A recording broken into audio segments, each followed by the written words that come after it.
నేను చెప్పినటువంటి 2 రాశుల్లో మీరు జన్మించారా? కన్యా రాశిలో గాని, మరియు వృచ్చిక రాశిలో గాని జన్మించారా?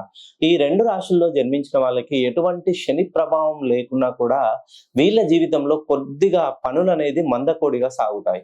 వీళ్ళు ఎంత ఎదగాలని ప్రయత్నించినా కూడా ప్రతి ప్రయత్నంలో ఖచ్చితంగా ఏదో ఒక ఆటంకం అనేది వీళ్ళకి ఎదురవుతుంది. ఎప్పుడైతే ఆ ఆటంకాన్ని సక్సెస్‌ఫుల్‌గా వీళ్ళు దాటుతారో ఇంకా వీళ్ళ విజయ తీరానికి ఎవరు ఆపలేరు. మెయిన్‌గా కన్యా రాశిలో జన్మించిన, వృచ్చిక రాశిలో జన్మించిన, కన్యా రాశిలో ఉత్తర నక్షత్రంలో జన్మించిన, వృచ్చిక జ్యేష్ఠ నక్షత్రాల్లో జన్మించిన వాళ్ళకి వీళ్ళని మీరు వివాహం ఆడినా, లేదు మీ ఇంట్లో ఈ 2 నక్షత్రాలకు సంబంధించిన వాళ్ళు జన్మించినా కూడా మీ జీవితంలో అనూహ్యంగా వీళ్ళకి ఖచ్చితంగా 18.5 సంవత్సరాల తర్వాత వీళ్ళు వెళ్ళే దారిలో అనూహ్యమైనటువంటి మార్పులు అనేది చోటు చేసుకోబోతున్నాయి.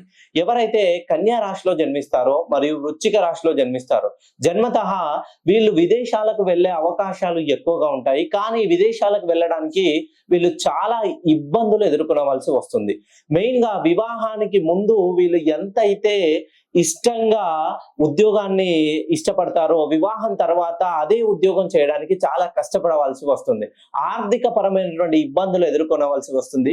ఫ్యామిలీ పరంగా బంధుప్రీతికి వీళ్ళు ఎక్కువగా ఆదరాభిమానాలు చూపించడం వల్ల అదే బంధుప్రీతి వీళ్ళకి ఏదైతే ప్రేమానురాగాలు ఆప్యాయతలు ఎక్కువగా ఉన్నాయో దాని వల్లనే వీళ్ళు చాలా మంది చేతిలో నీలాప నిందలు అవమానాలు ఎదుర్కొనవలసి వస్తుంది. మీరు జన్మతః కన్యా రాశిలో జన్మించిన, వృచ్చిక రాశిలో జన్మించిన, మెయిన్ గా పెట్టుబడులకు సంబంధించినటువంటి వ్యాపారంలో ఉన్నట్లయితే ఒక్కసారి మీ పేరుని 180 డిగ్రీలకి కరెక్షన్ చేయించుకొని చూడండి.